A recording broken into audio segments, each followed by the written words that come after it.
Discarding Wise sa Radyo Pilipinas World Service. Programang serbisyo publiko. Discarding Wise sa Radyo Pilipinas World Service. Programang serbisyo publiko. Magbibigay impormasyon, mga tips at gabay sa tamang diskarte sa paggamit at pag-invest ng perang pinaghihirapan ng mga OFWs o mga Filipinos living and working abroad.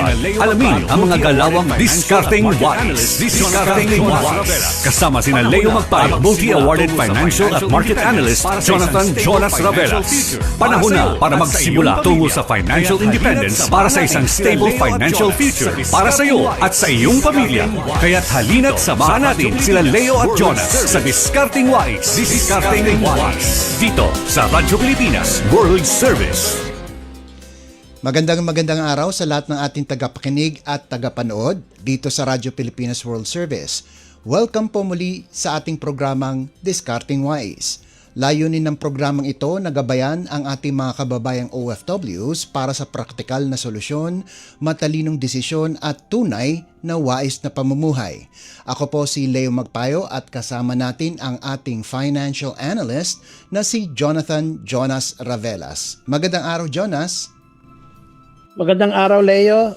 Magandang araw sa ating mga tagapakinig at tagapanood sa Discarding Wise. Napapakinggan po ang Radyo Pilipinas World Service sa mga sumusunod na shortwave frequencies: 9.920 MHz, 12.120 MHz at 15.190 MHz.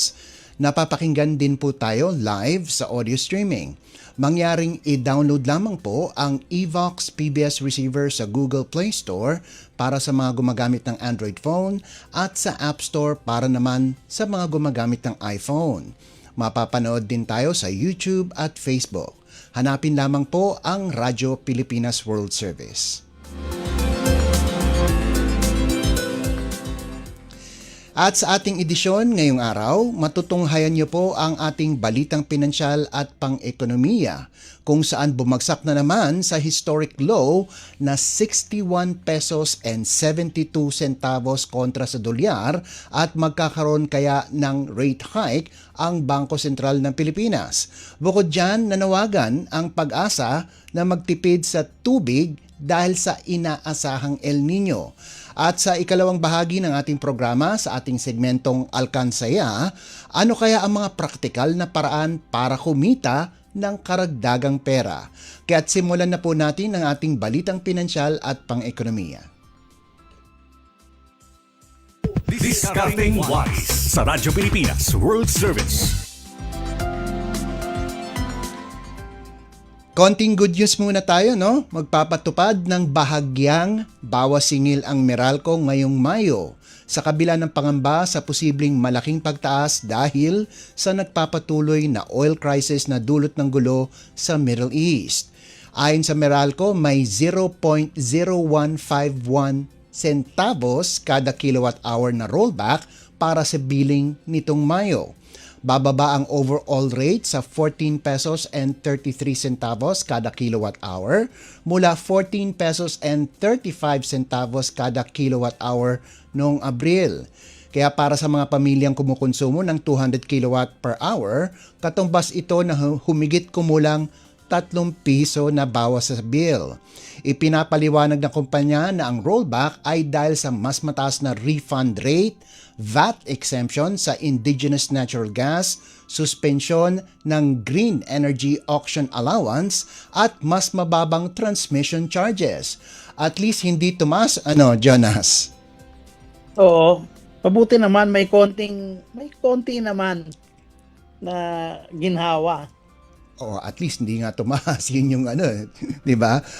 Okay, diretso na tayo, no? Muling humina ang piso at nagsara sa panibagong historic low na 61 pesos and 72 centavos kontra dolyar nitong Biyernes. Isang araw matapos rin itong bumagsak sa dating record na 61 pesos and 64 centavos.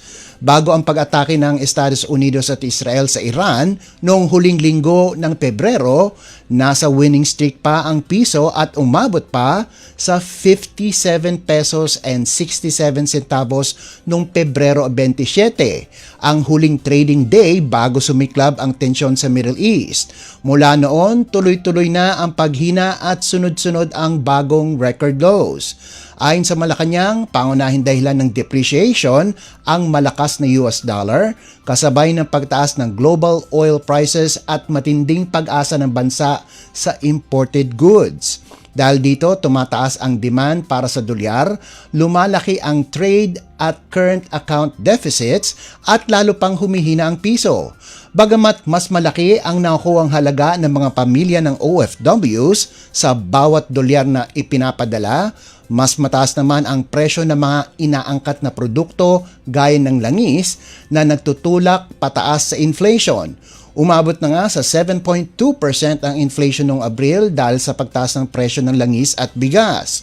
Mas bumibigat din ang bayarin sa utang ng bansa, lalo na't 1/3 nito ay foreign debt na karamihan ay binabayaran ng dolyar, pati na ang ilang bahagi ng domestic debt. Jonas, sa kabila ng paghina ng piso, na obviously nag-benefit dito ang mga pamilya ng OFWs na nagpapadala sa kanila gamit ang dolyar, pero sapat ba ito para sa kanila para mabalanse ang mas mataas na presyo ng bilihin? Alam mo, ngayon nakikita natin na dahil humina ang piso, malaki ang kita nila. Pero dahil sa sobrang bilis ng pagtaas ng inflation, hindi rin ganun kalaki yung kumbaga yung effect, no? Dahil humina ang piso ng 5%. Kaso yung inflation natin 7.2%. So kumbaga parang status quo lang sa kanila. Kaya kailangan pa rin na pag-ingatan ang paggamit ng kanilang pera, at the same time mag-budget para makatipid, ano? At Yun. para may ma-save. Oo. Ano naman kaya ang maaring hakbang ng pamahalaan para mapagaan ang bayarin nito sa gitna ng patuloy na depreciation? Alam mo, wala talaga tayong, ang pinakamaganda sana, dahil kung matatandaan mo, umutang tayo nung January ng foreign debt. No? Kailangan lang ang timing na pag biglang lumakas ang piso, dapat i-redenominate natin yung utang from dollars to pesos. Makakatipid tayo doon pag bumaba. Tulad ng sabi mo, kung magkaroon ng resolution itong US at Iran within the next, say, 9 to sa tingin natin nasa 3 to 9 months, ano? Pag biglang lumakas yan, dapat doon tayo gumalaw para ma-redenominate o hindi na siya maging dollar, maging pesos na siya para makatipid tayo. Ngayon, talagang pag-igtingin yung paggastos ng gobyerno para hindi lalong lumaki yung budget deficit, and then maghanap tayo ng ibang pagkukunan ng buwis, ano, na para makatulong dito. Hindi naman kailangan buwis, kailangan lang siguro magkaroon tayo ng pwedeng pagkakitaan ng ating pamahalaan. Ito, sunod na katanungan at malamang maraming nagtatanong din. Sa tingin mo, oras na kaya ba para taasan ang minimum wage? Ito talagang isang mahirap sagutin yung tanong na yan dahil hindi lahat ng ating mga negosyante handang itaas ang minimum wage. Tulad ng pag pinag-usapan natin ang inflation, dito na nung unang labas, kung matatandaan mo, nung Marso, nasa 4.1% lang tayo. Halos dumoble ng Pebrero. From 2.1 naging 4.2. So ngayon, nasa 7.2 na tayo. Ngayon, nung Marso, naramdaman natin yung unang, kumbaga yung unang strike sa atin nung pagtaas ng langis. No? Yung mga sumunod, yung series na yan, talagang nakataas na ng presyo. Ngayon, pag dinagdagan pa natin ng pagtaas ng minimum wage, dadagdag uli yan sa inflation. Oh. Kasi ipapataw niya yan sa mga mamamayan din. So, lalong tataas ngayon yung presyo. Kaya medyo mahirap sagutin yan kung anong dapat. Ngayon, ang typical na sagot, dapat kung saan yung mga bayan na medyo talagang gipit na, doon lang magtaas by a regional wage board. Hindi yung across the board na minimum wage. Bakit? Kasi baka yung iba, hindi na nila kayaning i-employ yung mga tao. Mas mahirap na dumami yung walang trabaho kaysa doon sa may trabaho. Oo. Mas okay nga Ito sa ikalawang istorya natin nagbabala ang Oxford Economics at HSBC na posibleng harapin ng Pilipinas ang pinakamahinang paglago mula global financial crisis habang lumalala ang stagflation. Mabagal ang ekonomiya pero mataas ang presyo ng bilihin. Ayon sa Oxford Economics, ibinaba nila ang GDP forecast sa 3.5% mula 5.5% habang 3.4% naman ang taya ng HSBC. Inaasahang magtataas pa ang Bangko Sentral ng Pilipinas ng 75 basis points na maaaring magdala sa benchmark rate sa 5.25% ngayong taon. Mas agresibo naman ang HSBC na nakikitang aabot sa 6% ang policy rate bago matapos ang taon. Patuloy ding humihina ang piso, ang pinakamalaking depreciation sa 13 Asia-Pacific currencies mula Pebrero kahit may sunod-sunod na rate hikes. Kabilang sa mga panganib ang Hormuz choke point na nagtutulak sa mas mahal na langis at fertilizers at posibleng magpabagsak sa agricultural output lalo na sa gitna ng El Nino na magpapataas sa presyo ng pagkain. Sa ngayon, nakikita ng analyst na OFW remittances ang pangunahing shock absorber ng ekonomiya. Unang-unang, Jonas, anong ibig sabihin ng stagflation? Okay. Ang stagflation ay isang kondisyon na mataas yung unemployment rate at mataas din ang inflation. Okay. No? So kung matatandaan mo, I think ang huling datos ng unemployment natin, I think is 5.1% na bumaba sa 5%. Okay. Ngayon, ang unemployment rate, kung titingnan natin sa international definition, pag nasa 5% ang unemployment mo, halos nasa full employment ka na. Okay. Kaso dito sa atin, dahil malaki ang underemployment, ibig sabihin mga tao na magaganda yung credentials, college graduate, pero hindi nila makuha yung kanilang tamang trabaho na ukol sa kanilang pinag-aralan. No? Nasa double digit, na halos more than 10% yung ating underemployment rate. Kaya parang mas napapalaki yung potential ng yung kumbaga yung takot na magkaroon tayo ng stagflation. Pero sa ngayon wala pa tayong nakikita diyan dahil kahit humina ang ating GDP, kumbaga positive pa rin. No? Mababa lang talaga yung takbo dahil nga sa tatlong bagay. Yung isa, mabagal na paggastos ng gobyerno dahil doon sa floodgate. Siyempre, yung accountability issue ng floodgate. At yung pangatlo, talagang yung impact nitong Middle East conflict. No? Ngayon, sa tingin ko, pwede pa rin tayong humabol sa 4% na GDP growth. Although mas mababa ito sa tingin ng ating gobyerno, mangyayari lang to kung bumilis yung gastos ng gobyerno, no? At saka madaling matapos itong gera na ito.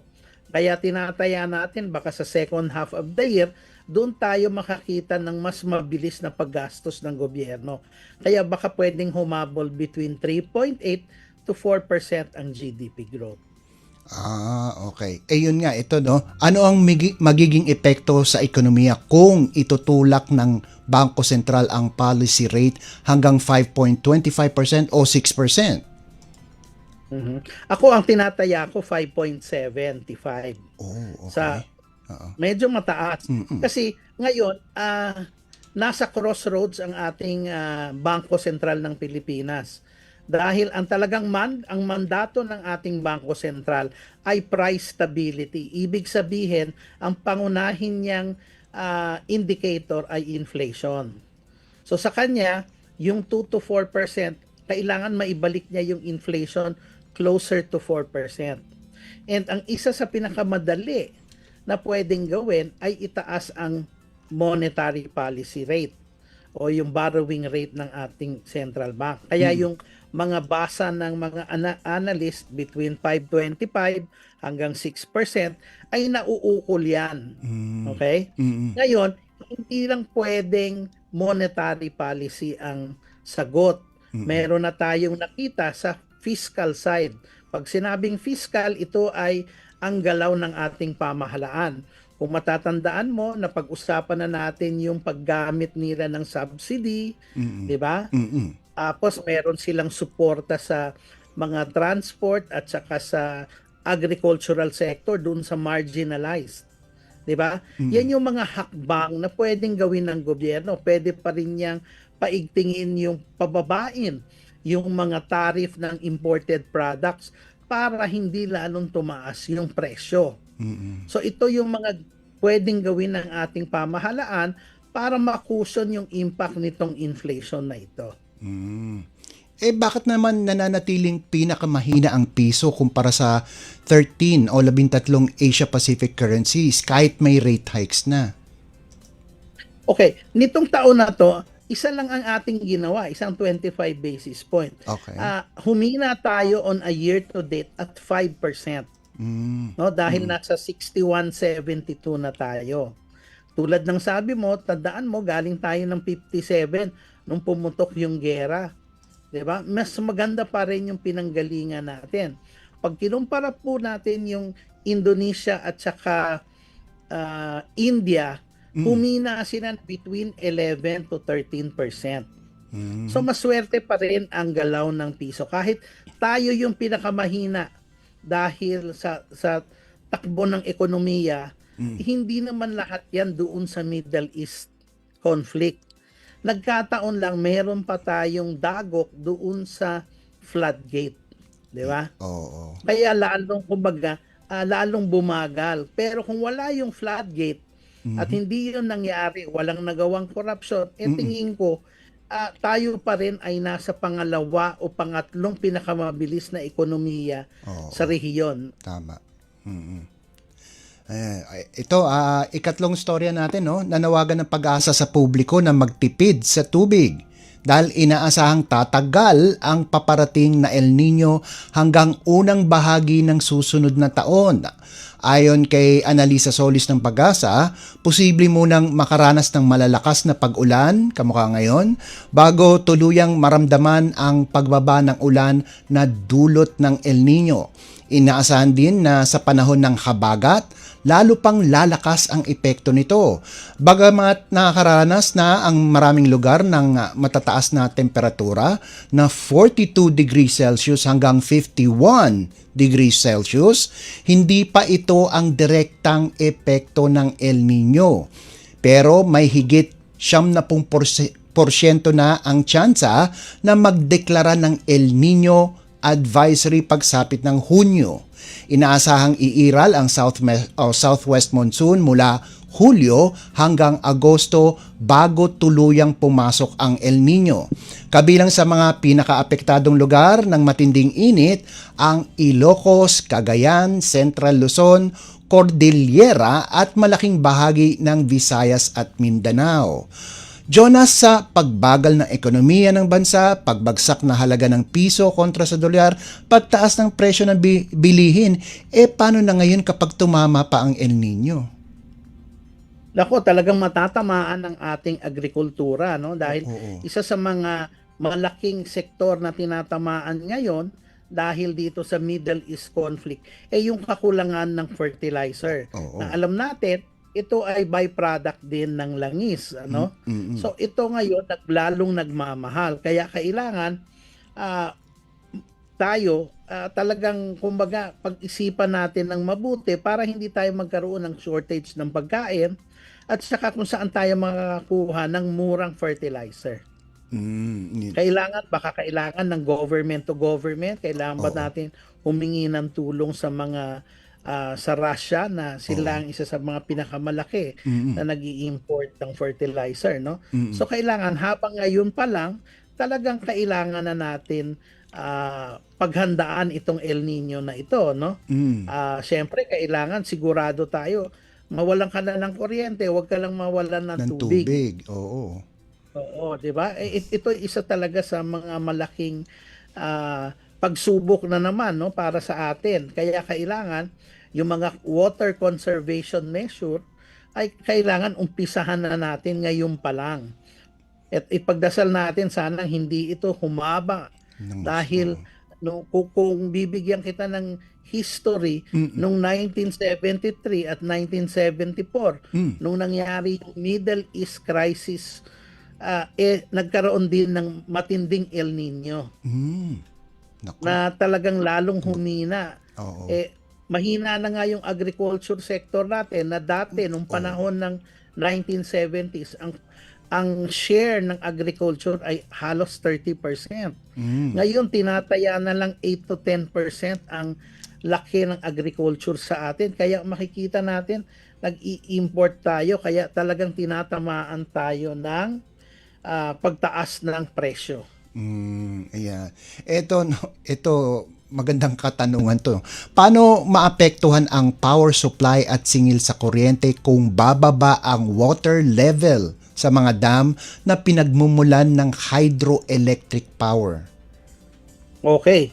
Yan ang isa sa ang mangyayari niyan kung hindi tayo makakuha sa hydro, kung ano yung available na baka mas mahal Oo nga. kaysa sa water o sa Oo, hydro, tama. dadagdag na naman sa konsumo natin.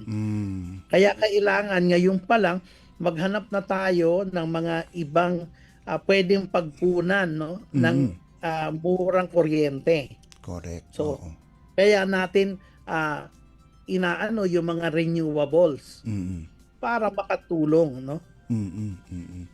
Okay, bago tayo mag-break, posible muling tumaas ang presyo ng langis sa Mayo at 19, lalo na ang diesel na inaasahang magdadagdag ng 2 piso hanggang 2 pesos and 50 centavos kada litro. Ang gasolina naman ay maaaring tumaas ng 75 centavos hanggang 1 peso and 25 centavos. Batay ito sa unang 4 na araw ng trading sa Means of Platts Singapore at galaw ng palitan.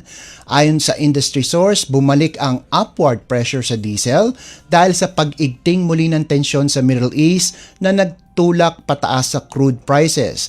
Nananatiling tight ang supply ng middle distillates dahil sa mababang inventories at pagbalik ng seasonal demand.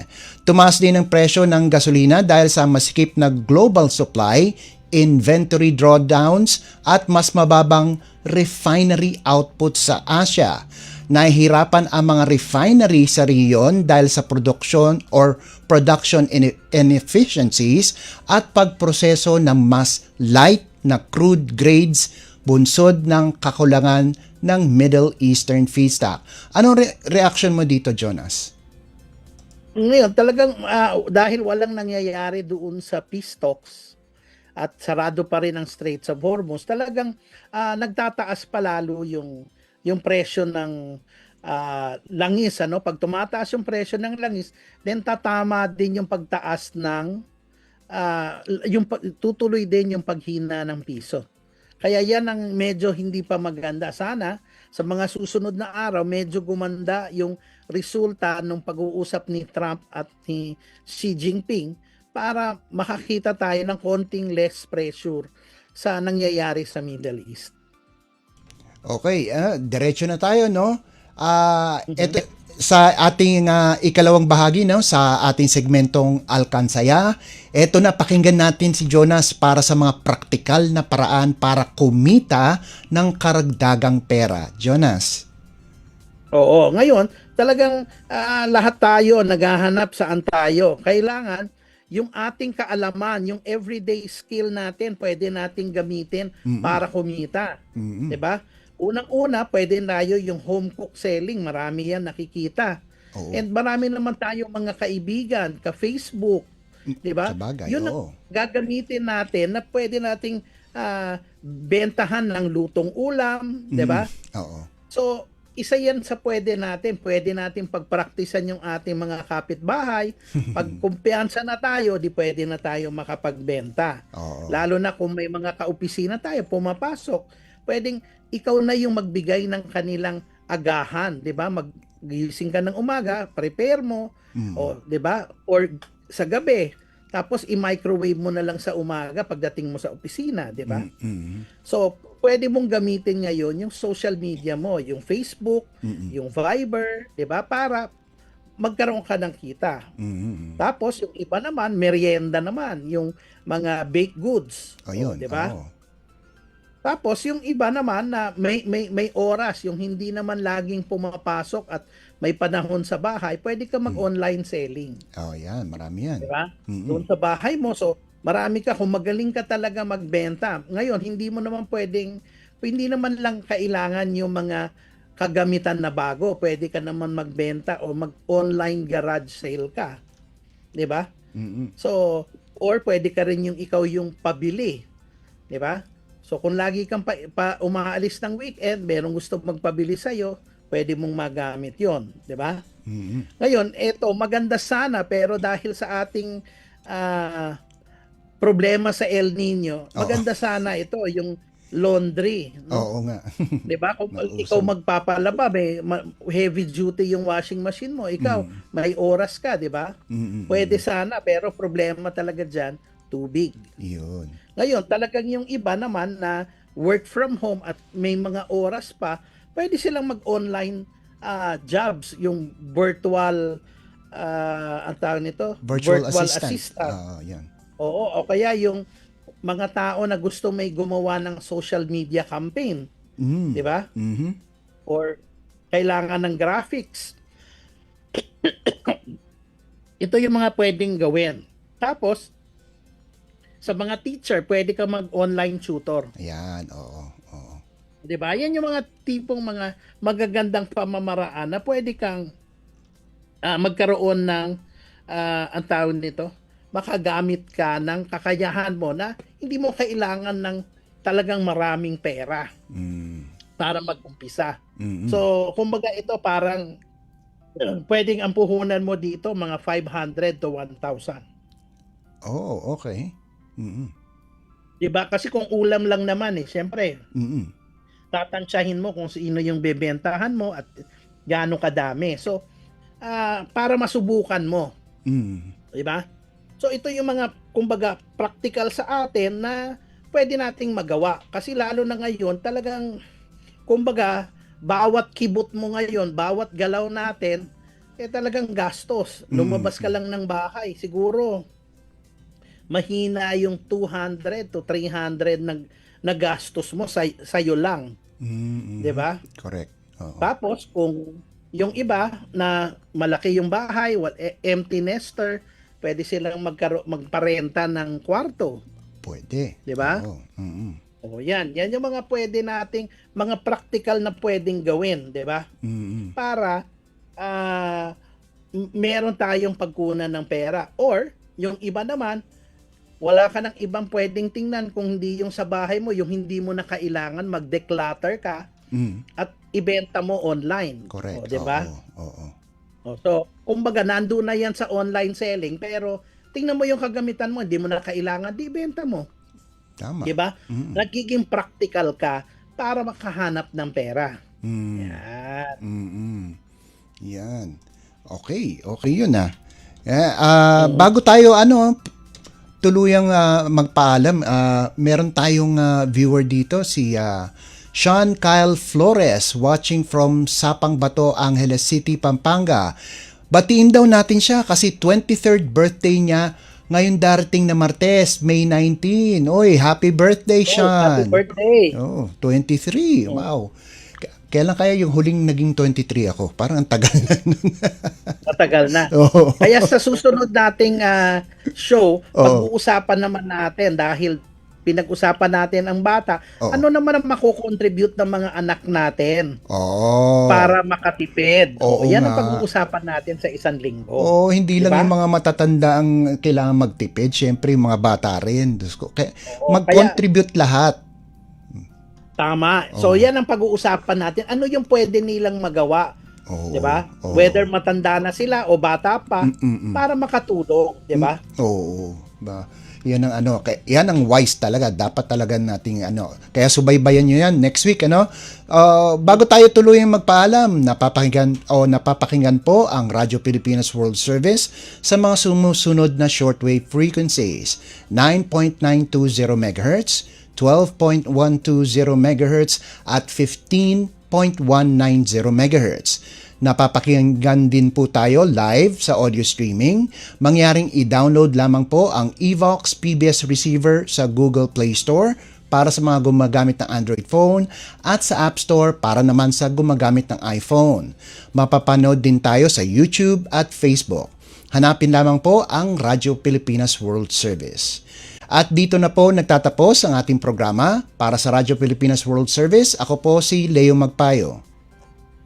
Ako po si Jonas Ravelas. Magkita-kita muli tayo sa susunod na linggo sa kaparehong oras dito sa Discarding Wise. Discarding Wise sa Radyo Pilipinas World Service. Programang serbisyo publiko. Magbibigay impormasyon, mga tips at gabay sa tamang diskarte sa paggamit at pag-invest ng perang pinaghihirapan ng mga OFW o mga Filipino living working abroad. Alamin ang mga galawang Discarding Wise. Kasama sina Leo Magpayo, multi-award and financial analyst Jonathan Ravelas. Panahon na para magsimula tungo sa financial independence para sa isang stable financial future para sa iyo at sa iyong pamilya. Kaya't halina't samahan natin sila Leo at Jonas sa Discarding Wise. Dito sa Radyo Pilipinas World Service.